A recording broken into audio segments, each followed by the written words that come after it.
wabarakatuh.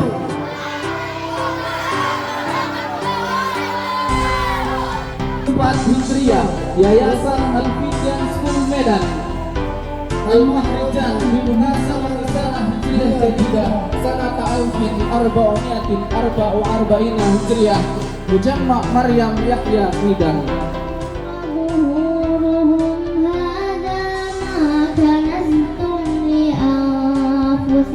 Ini mungkin adalah puncak ya Pak, karena sudah beberapa hari ini ada rencana kegiatan yang alhamdulillah. Biar Muharram yang selama ini kita belum pernah selama 2 tahun mengadakan kegiatan outdoor, alhamdulillah hari ini kita bisa laksanakan.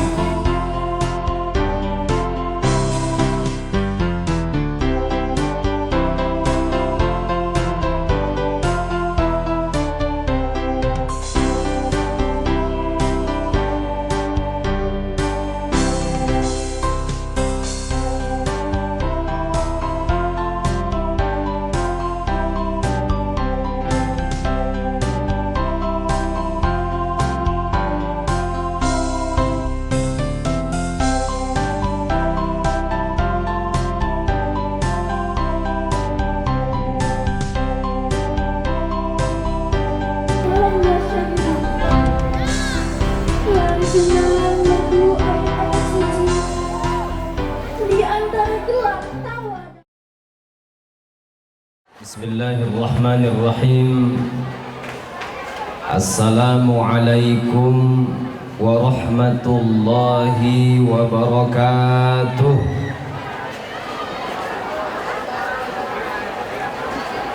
Alhamdulillah, alhamdulillahi rabbil alamin. Wassalatu wassalamu ala ashrafil anbiya'i wal mursalin Sayyidina wa nabiyyina Muhammadin wa ala alihi wa sahbihi ajma'in, amma ba'd. Yang sama-sama kita muliakan, kita hormati dan juga tentunya kita doakan Bapak Direktur Al-Fityan School Al-Ustaz Muhammad Akhiruddin Karim Harahap SPDI beserta seluruh direksi dan pimpinan Al-Fityan School, para dewan guru, para wali santri, kemudian yang tak kalah kita hormati dan kita muliakan, kita doakan tentunya Ibu Lurah kita, Ibu Endang Lurah Asam Kumbang, beserta juga hadir bersama kita Bapak yang mewakili daripada Batalion Kavaleri, hadir bersama kita Bapak Ibu tamu undangan dan anak-anak kami semuanya yang kita semua insyaallah diridhai, diberkahi dan dirahmati Allah Subhanahu wa taala. Pertama-tama tentulah tak bosan-bosannya marilah kita senantiasa bersyukur serta memuji Allah Subhanahu wa taala dengan mengucapkan alhamdulillahi rabbil alamin ala kulli halin wa fi kulli halin wa ni'matin, Allahu akbar. Untuk ambil berkahnya Bapak Ibu sekalian, mari sama-sama kita baca zikir yang mulai ini. Alhamdulillahi rabbil alamin ala kulli halin wa fi kulli halin wa ni'mah, Allahu akbar. Maknanya alhamdulillahi rabbil alamin, segala puji bagi Allah Tuhan semesta alam, ala kulli halin, atas segala hal, wa fi kulli halin, dalam segala hal, wa ni'matin, apalagi kita mendapatkan kenikmatan, apapun situasi kita, posisi kita, kondisi kita, keadaan kita saat ini, maka kita tetap meyakini dan menyatakan sepenuh hati bahwasanya kita punya Tuhan yang maha besar, maha kuasa segala sesuatu itu. Allahu akbar, Allah maha besar. Selanjutnya Bapak Ibu, anak-anak kami yang dimuliakan Allah Subhanahu wa taala, marilah sama-sama kita sampaikan selawat dan salam kepada Rasulullah sallallahu alaihi wasallam. Allahumma salli ala Sayyidina Muhammad wa ala ali Sayyidina Muhammad. Semoga kelak kita mendapat syafaat di hari akhirat, di hari kiamat. Amin rabbal alamin. Bapak Ibu tamu undangan, siswa-siswi yang dirahmati Allah Subhanahu wa taala. Bersama saya Haji Dwi Andi Syahputra Lubis LC. Tadi baru ketahuan lubisnya ya, tapi bukan lubang bisul ya Pak ya. Luar biasa insyaallah. Ya. Bertarung dengan harap. Insyaallah ya. Kalau ada Nasution jadi lunas, lubis Nasution. Bapak Ibu yang dirahmati Allah Subhanahu wa taala, ada Ustaz Ali Yusuf. Kami dulu pas di Mesir sekamar. Ya Ustaz ya. Sekamar pas di Mesir dulu. Satu apartemen. Jadi kalau ketemu lunas lah itu. Yang bawa-bawa saya kemana-mana jadi anak baru Ustaz Ali lah dulu kan. Termasuk belajar bahasa Arabnya, termasuk lagi pas cabut gigi kesakitan malam-malam tengah malam Ustaz Ali juga yang bawa. Masya Allah tabarakallah, jazakallah khair. Bapak Ibu yang dirahmati Allah Subhanahu wa taala, kita memperingati sebuah angka yang disebut dengan Nocan, nomor cantik 1444 Hijriah. Kalau nomor handphone itu walaupun goceng ya harganya, tapi kalau udah begini nomornya jadi mahal, bisa jadi 50.000 jadinya gara-gara Nocan, nomor cantik. Selain Nocan, di sini saya juga ada Macan, Mama cantik, alhamdulillah. Ya. Bapak Ibu rahmati Allah Subhanahu wa taala, namanya tahun baru Hijriah. Terkait dengan hijrah Nabi ke Madinah. Tapi Bapak Ibu sekalian, di masa Nabi, di masa Abu Bakar tidak ada tahun baru Islam, tidak ada tahun baru Islam. Itu baru ada di masa Umar bin Khattab radhiyallahu anhu. Punya cerita ada dua sebab. Yang pertama, ada seorang gubernur Basrah, Irak, yang diangkat oleh Umar bin Khattab, mendapatkan banyak perintah. Dia ceklah surat demi surat, tapi nggak punya tahun, karena memang Islam belum punya tahun ketika itu, tidak punya tahun. Bahkan Nabi kita lahir tak punya tahun. Lahir harinya ada Senin, tanggalnya ada 12, bulannya ada Rabiul Awal, tahunnya tahun gajah. Nggak ada tahun 1, 2, 3, 4, 5 dan seterusnya. Tidak ada tahun. Sampai di masa Umar bin Khattab tidak ada angka tahun. Akhirnya sang gubernur heran, ini surat perintah sudah dikerjakan atau belum? Kalau belum dikerjakan, matilah hawa. Umar bin Khattab menjadi khalifah gitu kan, karena tahunnya tak ada, dia pun lupa udah dikerjakan atau belum. Akhirnya adalah usulan kepada khalifah untuk dibuat tahun. Kemudian khalifah pun berpikir, nantilah itu. Yang penting tidak ada gubernur yang ketika saya buat perintah tidak langsung mengerjakan, pasti semua mengerjakan. Kemudian belakangan Islam makin meluas ke seluruh penjuru dunia. Sahabat Nabi berdakwah, ekspansi, futuhat Islamiyah, tabligh kemana-mana, dan mereka melihat banyak suku bangsa, banyak umat. Akhirnya kembali kepada Khalifah Umar bin Khattab di Madinah Munawwarah, wahai Khalifah, kami melewati banyak kaum, banyak umat, mereka masing-masing punya tahun baru. Yahudi punya tahun baru, Nasara punya tahun baru, kemudian umat Buddha juga punya tahun baru, Majusi punya tahun baru, Saka juga punya tahun baru, Zoroaster juga punya tahun baru, Hin juga punya tahun baru. Masing-masing mereka punya tahun baru, dan itu ditandai dengan kelahiran para pembawa agamanya. Tahun baru Waisak, pembawa agamanya lahir, itulah tahun satunya. Tahun baru Masehi ketika Al-Masih lahir, itulah tahun satunya. Sehingga Nabi Isa sekarang ini kalau masih hidup di dunia, usianya sudah 2022 tahun. Karena tahun Masehi, 1 Masehi lahirnya Al-Masih, Nabi Isa alaihissalam. Tapi Nabi Isa masih di langit. 1 hari langit 1000 tahun dunia. Nabi Isa di langit baru 2 hari, karena dunia pun masih 2000-an tahun. Kalau sekiranya Bapak sekalian, kiamat terjadi pada tahun 3000, berarti Nabi Isa masih 3 hari di langit. Ketika diangkat ke langit usianya 33 tahun. Nanti ketika sebelum kiamat diutus Allah Subhanahu wa taala di bawah pimpinan Imam Mahdi untuk menghancurkan Dajjal, maka usianya juga masih 33 tahun. Karena apa? Di langit baru 3 hari. Tapi kalau hidup di dunia usianya sudah 2022 karena tahun Masehi. Kemudian Aji Saka lahir tahun 1 itulah maka tahun Saka. Sekarang sudah 1900-an dan dipakai oleh kalender Jawa untuk merayakan tahun Saka, dan itu ada Pon, Legi, Pahing, Kliwon, Wage. Begitulah dia neptunya. Kemudian ada tahun baru yang lainnya, tahun baru Waisak, ditandai dengan lahirnya Siddhartha Buddha Gautama. Akhirnya usul ini diterima oleh Khalifah Umar bin Khattab untuk menjadikan dalam Islam ada tahun baru Islam. Makanya tahun baru yang paling muda di dunia adalah tahun baru Islam, masih 1444. Yang lain ada 1900, ada yang sudah 2000-an, ada yang 3000-an, tapi Islam masih 1400. Dan Nabi Muhammad menyebutkan bahwasanya usia umatku adalah jumlah usia Nasara dengan Yahudi. Nabi nggak pernah mengatakan 1500 tahun usianya, tapi ulama sejarah yang menafsirkannya. Umat Yahudi kan 900 tahun, kemudian Nasrani 600 tahun. Kalau dijumlahkan berarti 1500.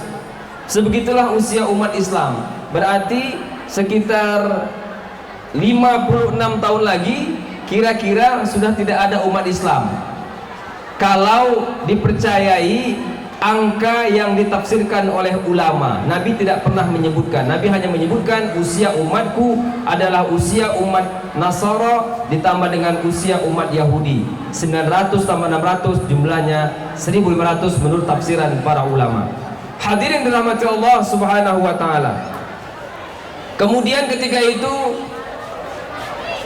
diundanglah seluruh sahabat Nabi yang masih hidup. Ada 10 sahabat Nabi yang jaman surga. Satu di antara telah tiada, yaitu Abu Bakar As-Siddiq, jadi tinggal 9. Khalifahnya adalah Umar bin Khattab. Kemudian teruskan dengan Utsman bin Affan, Ali bin Abi Thalib, Zubair bin Awam, Sa'ad bin Waqqas, Talha bin Ubaidillah, dan seterusnya. Semua sahabat Nabi masih hidup dikumpulkan untuk menentukan kapan tahun 1 dalam Islam. Belum ada kata-kata Hijriyah, tahun 1 dalam Islam. Kemudian ada yang mengatakan sekarang saja wahai khalifah, karena kita menetapkannya sekarang. Lah, namanya tahun baru Islam tidak mungkin saya yang di masa saya dibuat tahun 1-nya. Karena apa? Saya bukan pembawa Islam. Saya hanya penerus Abu Bakar, dan Abu Bakar penerus Rasulullah Sallallahu Alaihi Wasallam. Sehingga bagaimana kalau kita buat terkait dengan Rasulullah SAW? Sepakat semuanya tahun 1-nya adalah terkait dengan Rasulullah SAW. Tapi berbeda pendapat kapan itu dimulai. Ada yang mengatakan bagaimana kalau kita buat seperti tahun-tahun baru umat yang lain sesuai dengan kelahiran nabinya. Maka Khalifah Umar mengatakan Nabi Muhammad lahir ketika itu Islam belum ada, sementara kita mengatakan ini tahun baru Islam. Akhirnya pendapat yang kedua, bagaimana kalau tahun 1-nya adalah ketika Rasulullah diangkat menjadi Nabi dan Rasul di Gua Hira, di Jabal Nur, Bukit Cahaya di kota Mekah, menerima wahyu pertama surah Al-Alaq 17 Ramadan, malam 7 Ramadan, ayat 1 sampai 5 surah Al-Alaq, surah Iqra. Kemudian Umar mengatakan, kalaulah itu kota Mekah masih darus syirki, masih negeri yang penuh kemusyrikan, kita pun masih ditindas, disiksa, dibunuh, ada yang dikubur hidup-hidup, ada yang tangannya ditarik dan putus, ada yang diseret padang pasir, dijemur, mohon maaf, dicambuk, ditelanjangi di padang pasir. Itu belum kemajuan Islam. Akhirnya Ali bin Abi Thalib angkat bicara. Kalau sudah dia bicara, Nahjul Balaghah, sastra tertinggi milik dia, sampai ada bukunya. Bapak Ibu yang rahmati Allah Subhanahu wa taala, kalaulah Nabi adalah gudang ilmu, maka Ali bin Abi Thalib adalah kuncinya. Dia katakan pendapat, bagaimana kalau kita mulai sejak hijrah Nabi ke Yasrib atau Madinah Munawwarah. Dulu nama kotanya Yasrib. Kemudian datang Nabi menjadi Al-Madinah, artinya kota. Al-Munawwarah artinya bercahaya, kota bercahaya, dan datangnya Rasulullah Sallallahu Alaihi Wasallam. Bapak Ibu, ntar ya dipoto dulu. Bapak Ibu yang dirahmati Allah Subhanahu wa taala, usulan Ali bin Abi Thalib diterima, apalagi dia mengatakan bahwasanya Disitulah tempatnya Islam mulai berkembang seluruh penjuru dunia tanpa ada hambatan. Karena hijrah kita ketika itu adalah hijratu imanin wa amnin wa aman. Hijrah keimanan dari tempat kemusyrikan ke tempat yang luar biasa, sambutan dari Ansar, orang-orang penolong yang ada di Madinah, orang yang lembut, baik hati, ramah tamah. Kemudian hijratu imanin wa amnin wa aman. Iman, aman, hijrah demi keamanan dan keselamatan dan nyamannya hidup, hingga Rasul pun wafat di kota Madinah. Hadirin dirahmati Allah Subhanahu wa taala, Bapak Ibu yang dimuliakan Allah Subhanahu wa taala. Kalau kita flashback cerita hijrah Rasulullah SAW, berarti sudah terjadi 1444 tahun yang lalu. Bapak Ibu yang dirahmati Allah Subhanahu wa taala, hijrah Nabi sebenarnya terjadi pada bulan Rabiul Awal. Nabi lahir Rabiul Awal, hijrah Nabi Rabiul Awal, dan Nabi wafat pun Rabiul Awal. Tetapi tahun satunya dimulai ketika hijrah Nabi ke Madinah. Bagaimana ceritanya? Ini mohon maaf Bapak sekalian, cuaca pun sudah mulai agak-agak panas. Kita pakai istilah sersan ya Pak Komandan, serius tapi santai ya, sersan, serius tapi santai ya. Bapak Ibu rahmati Allah Subhanahu wa taala. Jadi Rasulullah SAW telah memerintahkan sahabatnya lebih dulu untuk hijrah ke Yathrib yang nanti namanya Madinah Munawwarah. Ada Ummu Salamah, ada Abu Salamah, orang yang miskin papa. Sama kafir Quraisy dianggap, alah itu kan orang yang tak berada, nggak guna kita. Padahal iman mereka luar biasa kuatnya, aman. Ada orang serombongan dengan Utsman bin Affan. Utsman bin Affan orang yang baik hati, dermawan, sehingga ketika ada orang kafir Quraisy mau mengajarnya, mereka pikir dua kali. Kita banyak loh dibantu oleh Utsman bin Affan, ya kan? Jadi akhirnya dibiarkan. Ada Umar bin Khattab bawa rombongan. Ada yang mau mencoba mengejar. Apa kata Umar bin Khattab yang tegas, tegap, wibawa? Kalau kalian berani hadapi saya di balik gunung sana. Siapa yang berani sama Umar bin Khattab? Singanya Allah Subhanahu wa taala. Akhirnya tidak berani, dan mereka fokus untuk mengejar Rasulullah SAW dan Abu Bakar. Barang siapa yang menangkap Muhammad hidup atau mati, diberikan hadiah 100 ekor unta.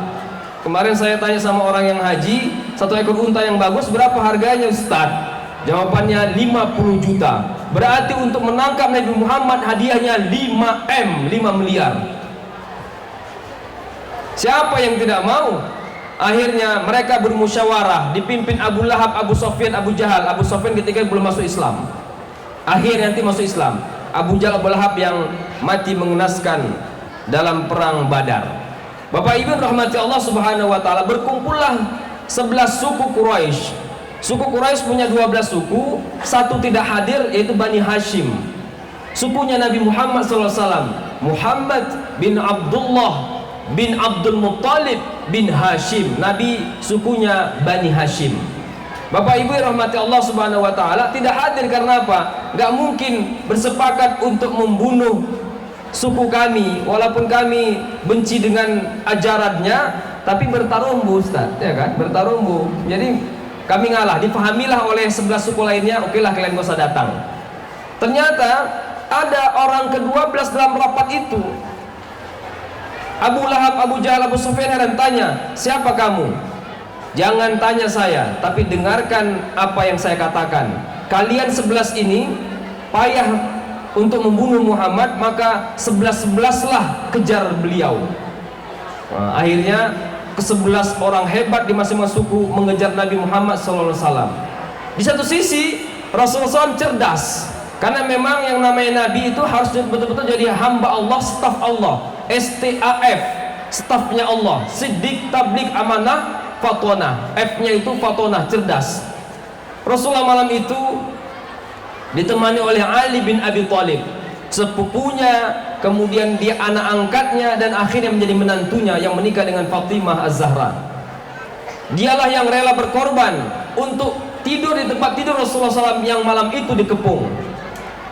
Dan Rasul ketika sebelum masuk rumah tapi sudah dikepung membacakan sebuah ayat. Tapi hati-hati juga Bapak sekalian, saya pernah baca ayat ini, ada yang pula kesurupan kan.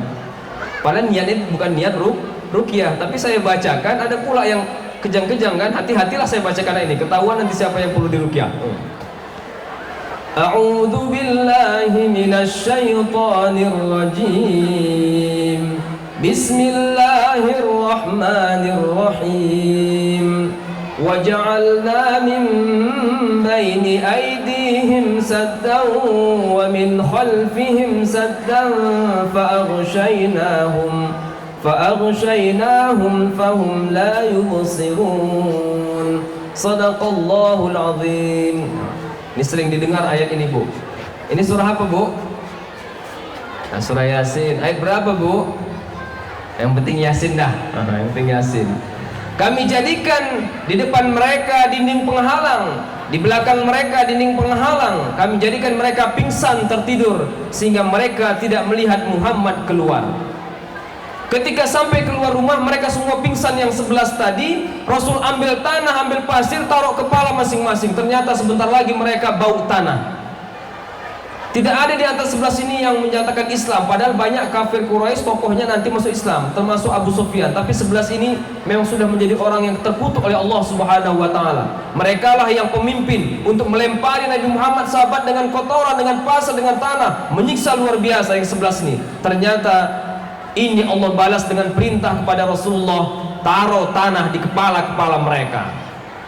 Ketika mereka sadar, sambil membersihkan tanah di kepalanya, masuk ke rumah. Ketika mau bunuh orang yang tidur di situ, mereka heran, gelagatnya bukan Muhammad ini. Ditarik selimut, ternyata Ali bin Abi Thalib. Urusan mereka bukan dengan Ali bin Abi Thalib. Alasan mereka tidak membunuh Ali, yang pertama, Ali itu jago pedang, walaupun kecil tapi jago pedang. Lawan 11 pun paling tidak ada 1-2 mati. Mereka kan nggak mau mati. Kemudian yang kedua, Ali bin Abi Thalib adalah anak dari Abu Thalib, sesepuh kota Mekah. Akhirnya bukan itu urusan mereka. Timbang memperlambat, mereka pun langsung mengejar. Tapi cerdasnya Rasulullah SAW, hijrahnya ke Madinah, yang ini kota Mekah kalau di peta, ini Madinah utara. Nabi tidak langsung ke sana, tapi ke selatan dulu, sehingga orang yang mengejar tak dapat jejaknya. Karena apa? Nabi ke selatan dulu. Kemana dia? Ke Gua Sur. Gua Sur, nanti kalau orang yang haji umroh, mana tahu bulan 9 ini bisa umroh bersama saya Ustaz Akhir. Ya, saya bawa jemaah insyaallah, sekali promosi. Di sini ada nomor handphonenya 0812 gitu ya. Bisa balian ya. Ya, jadi bulan 9 kita bisa ke Gua Sur. Kenapa disebut Gua Sur? Karena guanya itu kalau dari atas ya, kan memang guanya di atas, di sebuah gunung namanya Gunung Sur, guanya Gua Sur. Kalau dilihat dari atas, gunung yang lebih tinggi daripadanya, maka seperti sur dia, sur itu banteng, seperti banteng tidur, maka disebut dengan Gunung Sur. Ada gua di atas namanya Gua Sur. Disitulah Nabi Muhammad SAW bersembunyi. Bapak Ibu yang dirahmati Allah Subhanahu wa taala, sebelum bersembunyi di sana, Rasulullah punya siasat. Intelijensia beliau luar biasa. Kemudian beliau siang-siang hari sebelum hijrah ke Madinah itu mengendap dari satu ke rumah, tapi bukan malam hari, siang hari. Kenapa siang hari? Karena ketika panas terik siang hari, orang Arab biasanya kebiasaan tidur siang, atau disebut dengan qailulah. Itu biasa tidur siang, dan ini menjadi sunnah ketika Islam. Tidur siang itu sunnah dalam Islam, sebelum zuhur beberapa menit. Salah satu faedahnya adalah untuk kuat bangun sholat tahajud. Walaupun banyak juga orang bisa tahajud tanpa qailulah, tapi agak berat. Agar diperingan dengan qailulah, tidur siang beberapa menit sebelum zuhur, insya Allah akan lebih mudah tahajud. Walaupun ini ajaran sebelum ada Islam, tapi setelah Islam tetap dilestarikan menjadi qailulah, sunnah qailulah. Di saat yang tidur inilah Rasulullah SAW menuju rumah Abu Bakar. Assalamu alayka ya Abu Bakar, salam sejahtera bagimu Abu Bakar. Akhrij man indak, keluarkan orang yang ada di rumahmu. Maka Abu Bakar menjawab, innahum ahluk ya Rasulullah, mereka semua adalah keluargamu ya Rasulullah. Betapa tidak, di situ ada Aisyah binti Abu Bakar, istri Rasulullah yang belum serumah sama Rasulullah. Karena apa? Karena masih muda belia, belum balik, jadi belum boleh serumah ya. Tapi sudah Allah perintahkan untuk nikah dengan Aisyah dan sudah menikah. Kemudian yang kedua, di situ ada Asma binti Abu Bakar, kakaknya Aisyah yang usia juga masih belia, 18 tahun, hamil besar, menikah dengan seorang sahabat Nabi bernama Zubair bin Awam, salah satu di antara 10 yang dijamin surga. itu Asma sedang mengandung. Kemudian di situ ada Abdullah anak Abu Bakar yang agak tanda kutip lasa, keluyuran, tapi bagus ya. Bagusnya dalam arti memang luar biasa gesitnya, lincahnya. Nanti akan menjadi mata-mata untuk Islam. Kemudian selanjutnya ada Abdurrahman yang orangnya rumahan, di rumah saja. Ya jagalah, jaga Aisyah, jaga adiknya, jaga mamanya, jaga bapaknya, ya kan? Jaga kakeknya, ya karena bapaknya adalah Abu Bakar. Jadi luar biasa, semua berjasa dalam hal ini. Bapak Ibu yang saudara, ini saya dapat jatah door prize nggak ini? Maksudnya mau nanya sama siswa-siswi, kalau bisa jawab, saya kasih door prize. Kalau dibolehkan, ya. Boleh ya, satu yang jadilah ya kan. Hadiahnya besar itu, yang paling keren itu. Karena saya yakin kira-kira ini pertanyaannya gampang-gampang susah. GGS, gampang-gampang susah. Kalau ditanya lah, siapa nama ayah Umar bin Khattab? Ya Khattab lah. Siapa nama ayah Utsman bin Affan? Ya Affan lah. Siapa nama ayah Ali bin Abi Thalib? Ya Abi Thalib lah. Tapi pas ditanya, siapa nama ayah Abu Bakar? Hadiahnya mesin cuci Polytron. Ya. Boleh Ustaz? Boleh? Enggak, yang kecil-kecil aja dia. Yang kecil aja. Hari ini. Itu terakhir aja. Ada Ustaz, ada. Untuk Ustaz bawa pulang. Sama seperti saya nanya, siapa nama ayah Rasulullah? Abdullah. Siapa nama ibunya? Aminah. Siapa nama istrinya? Khadijah, Aisyah. Siapa nama anaknya? Fatimah. Siapa nama pamannya? Abu Thalib. Siapa nama kakeknya? Abdul Muthalib. Siapa nama neneknya? Baru agak. Kalau kita bu umur 30 tahun ke atas bakal nggak tahu lah siapa nama nenek Nabi Muhammad SAW. Tapi anak-anak zaman now tengoknya Google, bah nama nenek Nabi Muhammad siapa? Tertulis namanya Fatimah. Fatimah namanya, nama anak juga Fatimah kan, nama nenek juga Fatimah. Tapi zaman kita dulu sepatutnya ya nggak ada dibilang siapa nama neneknya. Sampai sekarang pun nggak. Untung anak-anak zaman now ini agak-agak canggih. Tengok, saya tanya, tengoknya Google. Tanya Kiai Google dia dapat jawabannya. Bapak Ibu yang rahmati Allah Subhanahu wa taala, masih ada pertanyaannya tadi itu. Kalau ibu-ibu tahu, bapak tahu, kasih ke anaknya, nanti dia bawa pulang hadiah itu. Siapa nama ayah Abu Bakar? Ini ayahnya buta. Ayah Abu Bakar buta di rumah itu. Jadi panik. Ayahmu kemana Aisyah? Ayahku pergi bersama Rasulullah, mau hijrah, kata Aisyah. Lah dia ninggalkan apa? Karena Abu Bakar selalu mengatakan kalau untuk agama sudah semuanya. Apa yang kamu tinggalkan? Allah dan Rasulnya aku tinggalkan gitu. Dalam arti sudah betul-betul ikhlas di Ta'ala. Sehingga paniklah. Udah lansia panik pula kan buta. Akhirnya Aisyah cerdas. Dia cari lempengan batu-batu yang kecil, yang seperti hitam-hitam gitu kan. Kemudian ditaruh di pundi. Dia taruhkan di kuping kakeknya. Ini ayah meninggalkan ini katanya. Bapak Ibu yang rahmati Allah Subhanahu wa taala, kalaulah seandainya ada nabi selain Muhammad maka itulah Abu Bakar As-Siddiq. Karena tidak disebutkan nama ayahnya, saking mulianya disebut As-Siddiq.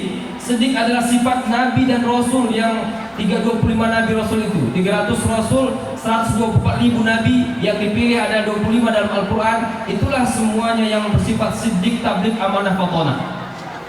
Tidak ada manusia memiliki siddiq kecuali Abu Bakar. Karena siddiq artinya bukan hanya jujur, tapi sangat jujur sekali. Saking jujurnya tidak pernah berbohong walaupun untuk kebaikan. Para nabi dan hanya itu. Kalau sahabat Nabi masih ada bohong-bohongnya untuk kebaikan. Mendamaikan suami istri, mendamaikan orang bersengketa, berbohong dia yakin dengan bohongnya orang bersatu, nggak apa-apa. Demi kebaikan. Tapi kalau berbohong walaupun demi kebaikan tidak pernah dilakukan itu oleh Abu Bakar As-Siddiq, apalagi para nabi dan rasul. Seandainya ada nabi setelah rasul maka itu Abu Bakar. Lau huzina imanu Abi Bakar wa imanu hadhil ummah la rajaha imanu Abu Bakar. Kalaulah ditimbang iman Abu Bakar dan iman umat ini masih lebih berat lagi timbangan iman Abu Bakar. Wa ma adraka ma Abu Bakar. Bukan ayat, bukan hadis, tapi perkataan Ustaz Andi. Wa ma adraka ma Abu Bakar. Luar biasa Abu Bakar. Bapak Ibu rahmat Rasulullah Ta'ala, malam itu Rasulullah bersama Abu Bakar bersembunyi di Gua Sur yang arah selatan. Orang ngejar ke utara, nggak dapat. Di sana 3 hari 3 malam. Siapa yang ngasih makan? Saya pernah tanya kepada jemaah, siapa yang ngasih makan 3 hari 3 malam? Maka jawaban jemaah, Allah Ustaz. Ya benar, Allah. Ikhtiar manusiawinya. Ternyata yang bawa makan adalah Asma binti Abu Bakar yang sedang hamil berat. Kemudian naik ke atas bukit, yang itu guanya di atas bukit. Gak ada yang curiga, karena apa? Dia hamil berat. Kemudian perutnya besar, selip-selip di pinggangnya ada makan, gak ada yang tahu. Tapi rela berkorban demi Islam, demi makan Rasulullah ayahnya. Selama 3 hari 3 malam, selipkannya di kanan kiri perutnya itu. Luar biasa, hamil besar. Wajar kalau anaknya itu yang lahir Abdullah bin Zubair bin Awam, yang bapaknya penghuni surga di atas 10 itu dijamin Rasulullah. Anaknya pun di antara anaknya itu adalah anak remaja yang selalu kemana-mana bersama Rasulullah. Ada 4 Abdullah. Abdullah bin Zubair, Abdullah bin Jabir, Abdullah bin Umar bin Khattab. Masya Allah. Karena apa? Ini anak pun luar biasa. Mamanya pun luar biasa. 18 tahun hamil berat, tapi luar biasa berkorban demi Rasulullah SAW. Dan dia mau atas kesadaran sendiri. Abdurrahman jaga keluarga. Kemudian Abdullah itu anaknya Abu Bakar mendengar berita-berita di pasar, selamat belum bapakku, selamat betul belum terutama Rasulullah. Sehingga ketika siang menjadi mata-mata, malam lapor ke komandan, kalau bahasanya Pak ya, komandan lapor, belum aman situasi. Sampai aman ya, itu luar biasa siasatnya. Ternyata Bapak Ibu Rasulullah Ta'ala, di padang pasir pasti ada jejak-jejak. Jejak Rasulullah dari rumahnya ke rumah Abu Bakar, jejak Abu Bakar Rasulullah ke Gua Sur, jejak Abdullah bolak-balik siang malam ke Gua Sur, jejaknya Asma pulang siang hari mengantarkan makanan ke Gua Sur. Jejak mereka kan ada, Bapak Ibu sekalian.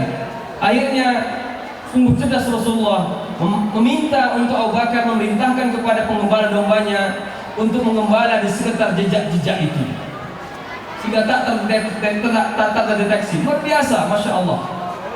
Bapak Ibu rahmati Allah Subhanahu wa Ta'ala. Karena mereka tak dapat ke utara, ke selatan juga mereka berpencar, dan akhirnya berkumpul lagi di Gua Sur. Mereka yang 11 tadi itu naik mereka. Ternyata Allah kasih mukjizat, di depan gua itu ada sarang merpati dan sarang laba-laba. Sehingga salah satu di antara mereka mau masuk ke gua, apa kata pemimpinnya? Ngapain kamu masuk? Gak ada orang di situ. Karena masih ada sarang laba-laba dan burung merpati. Gak mungkin kalau andai kata ada orang masuk, ini tak hilang, pasti dibersihkan. Pakai logika lah katanya. Gitu pula katanya. Anta bahlul katanya pula begitu kan. Padahal memang Rasulullah dan Abu Bakar ada di dalam. Mereka pun haluan kanan, balik kanan. Tapi ada satu yang usil. Ada yang usil melempar batu. Kalau bunyi berarti nggak ada orang. Kalau bunyi dep berarti ada orang atau binatang buruan yang bisa diambil. Ternyata ketika itu Abu Bakar panik. Paniknya bukan karena diri sendiri, tapi paniknya, ya Allah, ini amanah kepadaku untuk mengantarkan Rasulullah ke hijrah. Ya Allah, sudah dekat betul orang kafir Quraisy ini. Kemudian Rasul mengatakan, ya Allah abadikan dalam Quran, perkataan Rasul Allah abadikan dalam Quran kepada Abu Bakar Siddiq, la tahzan, innallaha ma'ana. Surah At-Taubah ayat 40. Jangan engkau bersedih, karena Allah bersama kita. Ketika Rasulullah menenangkan Abu Bakar, giginya terbuka. Ketika itulah batu mengenai gigi Nabi, patah gigi Nabi. Tapi suara yang dengar oleh mereka, suara terkena batu gua, aman. Bukan terkena benda yang padat, tetapi benda yang lunak, tetapi benda yang sama-sama keras ya, jadi aman, tak ketemu. Sampai akhirnya kata Abdullah, anaknya Abu Bakar yang dia menjadi mata-mata, aman wahai Rasulullah ayah, berangkatlah hijrah. Ketika hijrah ke Madinah, masih ada yang mengejar, namanya Suraqah bin Naufal. Suraqah bin Naufal, dia nampak itu Rasulullah, itu Muhammad dan Abu Bakar. Kemudian ketika hendak menangkap Rasulullah berapa meter lagi, terjerembab dia kudanya dan ditarik oleh pasir, padang pasir. Kalau kita di sini ada lumpur hidup ya Pak. Nah, ini padang pasir. Akhirnya Rasulullah mendekati. Apa kata Abu Bakar? Ini bahaya Rasulullah, jangan didekati. Kita tolong dia, kata Rasulullah. Kemudian Rasul menolong dia. Apa dalam hati Suraqah? Saya penunggang kuda terhebat, tak pernah jatuh seumur hidup saya bisa menunggang kuda. Ini berarti orang ini benar. Apalagi ditolong oleh Rasulullah. Kemudian Suraqah berjanji, aku akan membela engkau, dan kalau engkau menang nanti, buktinya ada, aku pasti masuk Islam. Kemudian Rasul mengatakan, wahai Suraqah, ketahuilah sesungguhnya nanti engkau akan dimahkotai mahkota kerajaan Persia yang besar itu, kerajaan Persia. Akhirnya Suraqah bin Malik balik kanan dan ketemu dengan 11 orang tadi itu. 11 orang tadi itu, kalian mau kemana kan Suraqah? Ngejar Muhammad lah, seekor unta 5M. Aku penumbang kuda terhebat, pemanah terhebat. Gak nampak aku di sana orang itu. Udah balik kita. Padahal dia baru diselamatkan oleh Rasulullah SAW. Suraqah bin Malik. Singkat cerita, Rasul wafat, digantikan Abu Bakar, kemudian digantikan Umar bin Khattab. Perluasan Islam sampai ke daerah Persia. Persia raja ketika itu zalim, maka terjadilah peperangan besar dan menang umat Islam dipimpin Umar bin Khattab, yang salah satu panglima adalah Suraqah bin Naufal. Jadi harta perang diambil, termasuk mahkota kerajaan Persia dijadikan mainan oleh Umar bin Khattab. Kerajaan Persia ini mahkotanya, karena Umar gak punya mahkota kan. Sini Suraqah, sini Suraqah. Akhirnya dimahkotai rapi-rapi dengan Bismillah kata Umar di kepala Suraqah.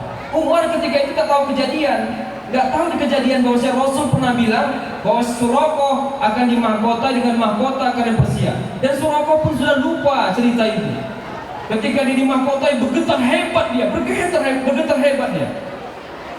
Kenapa engkau wahai Suraqah? Aku teringat janji Rasulullah, engkau wahai Suraqah akan dimahkotai dengan mahkota kerajaan besar, kerajaan Persia. Ternyata engkaulah memakaikannya. Langsung dipeluk Umar bin Khattab, yang ketika itu juga mereka rindu Rasulullah sallallahu alaihi wasallam. Allahumma shalli ala sayyidina Muhammad wa ala ali sayyidina Muhammad. Alhamdulillah tadi kita telah selawat Jibril ya. Ini kita insyaallah selawat yang biasa ya. Ya Nabi salam alaika, sama-sama kita selawat ya. Ya Nabi salam alaika, ya Rasul salam alaika, ya Habib salam alaika, salawatullah alaika. Alhamdulillah, sampailah Rasulullah hijrah ke Madinah 7 hari 7 malam. Yang disangka Rasulullah adalah Abu Bakar oleh umat Madinah ketika itu, karena mereka tak punya Facebook, tak punya WhatsApp yang melihat foto. Gak tahu ternyata itu adalah bukan Rasulullah, karena Abu Bakar kan saudagar, tampilannya sesederhana pun Abu Bakar tetap nampak saudagarnya. Rasulullah betul-betul sederhana, sehingga ini dianggap pemimpin umat adalah Abu Bakar. Saking takutnya Abu Bakar dianggap Rasulullah, maka dia dorong Rasulullah untuk ke depan. Rasulullah maju ke depan. Barulah kaum Madinah tahu bahwa pemimpin mereka sangat bersahaja, tawadu dan sederhana. Makin bangga mereka datangnya Nabi Muhammad sallallahu alaihi wasallam. Allahumma shalli ala sayyidina Muhammad wa ala ali sayyidina Muhammad. Cukup sekian dan terima kasih, insyaallah mudah-mudahan bermanfaat kuliah kita tentang 144 Hijriah, dan insyaallah ini sekedar mengingatkan saja. Insyaallah hari Senin kita puasa Asyura, puasa 10 Muharram, dan itu bisa double niat, ya kan? Double niat. Kalau mau pakai baca niatnya, nawaitu shoma ghadin an adai sunnata Asyura wa yaumil isnin lillahi ta'ala. Kalau mau pakai baca bahasa Indonesianya, sengaja aku puasa esok hari, puasa Asyura dan Senin karena Allah Ta'ala, bahasa Indonesianya. Kalau nggak pakai itu pun tak sah. Yang penting niatnya besoknya adalah puasa Asyura dan puasa Senin, dapat satu hari dapat double niat. Tapi untuk membedakan kita dengan yang lain, karena memang Asyura itu memang sudah ada sejak zaman Nabi Musa alaihissalam perintah puasa itu. Karena Nabi Musa pun selamat pada hari Asyura 10 Muharram. Nabi Yunus juga selamat pada dari ikan paus hari Asyura. Nabi Nuh selamat kapalnya Asyura. Kemudian Nabi Yakub menang melawan musuh Asyura. Nabi Ayub sembuh dari sakit kulitnya juga Asyura.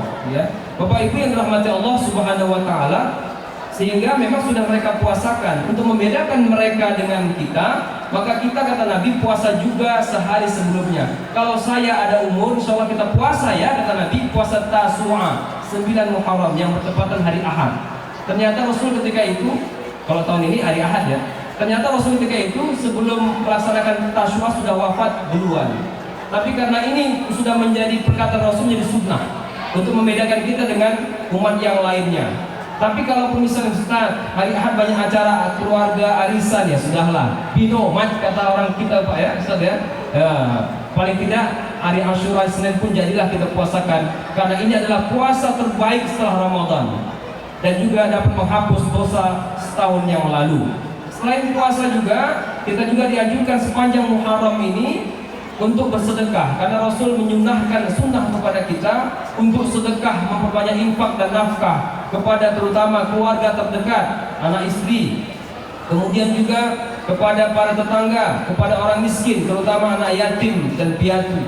Ya pada bulan Muharram, nggak bisa tanggal 10-nya ya lewat dikit, nggak bisa tanggal 10-nya sebelum dikit, yang penting masih Muharram, karena berlipat ganda pahalanya di sisi Allah Subhanahu wa taala. Ini adalah sunnah dari Rasulullah SAW sebagai oleh-oleh kita. Aku qouli hadza, assalamualaikum warahmatullahi wabarakatuh. Selanjutnya kepada Ustaz dipersilakan doa. Pada Ustaz dipersilakan. Kalah ya, ditekong nih MC-nya. Insyaallah kita doa sekalian. Sebelum berdoa kita istighfar, astagfirullah rabbal baraya, astagfirullah minal khataya. Kita baca 3 kali insyaallah. Astaghfirullah rabbal baraya, astaghfirullah minal khataya. Astaghfirullah rabbal baraya, astaghfirullah minal khataya. Astaghfirullah rabbal baraya, astaghfirullah minal khataya. Kiramil Fatihah. A'udzu billahi minasy syaithanir rajim. Bismillahirrahmanirrahim. Alhamdulillahi rabbil alamin. Arrahmanir rahim. Maliki yaumiddin. Iyyaka na'budu wa iyyaka nasta'in. Ihdinas siratal mustaqim. صراط الذين أنعمت عليهم غير المغضوب عليهم ولا الضالين. بسم الله الرحمن الرحيم. الحمد لله رب العالمين، والصلاة والسلام على أشرف الأنبياء والمرسلين سيدنا ونبينا محمد وعلى آله وصحبه أجمعين. اللهم اجعل جمعنا هذا جمعا مرحوما، وتفرقنا من بعده تفرقا معصوما.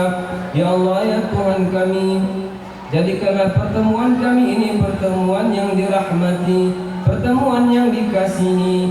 Jadikanlah perpisahan ini setelah ini adalah perpisahan yang dimaksumi, perpisahan yang dilindungi. Allahumma ghfir lana dhunubana wa liwalidayna warhamhuma kama rabbayana saghira.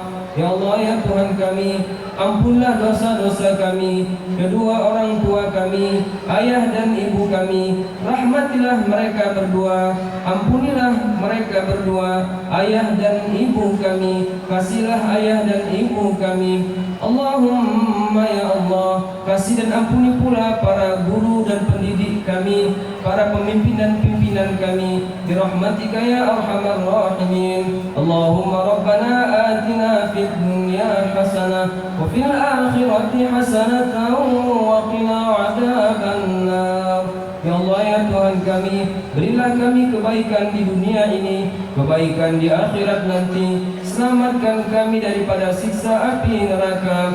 Allahumma barik lana fi al-fityan school. Ya Allah ya Tuhan kami, berkahi kami di al-fityan ini, berkahi al-fityan dengan kebersamaan dengan kami. Birahmatika ya mujibas sa'ilin. Wassalamu ala sayyidina wa nabiyyina Muhammadin wa ala alihi wa sahbihi ajma'in. Walhamdulillahi rabbil alamin. Allahumma salli ala sayyidina wa nabiyyina Muhammad. Allahumma salli wa sallim alaihi. Taqabbalallahu minkum inna wa minkum taqabbal ya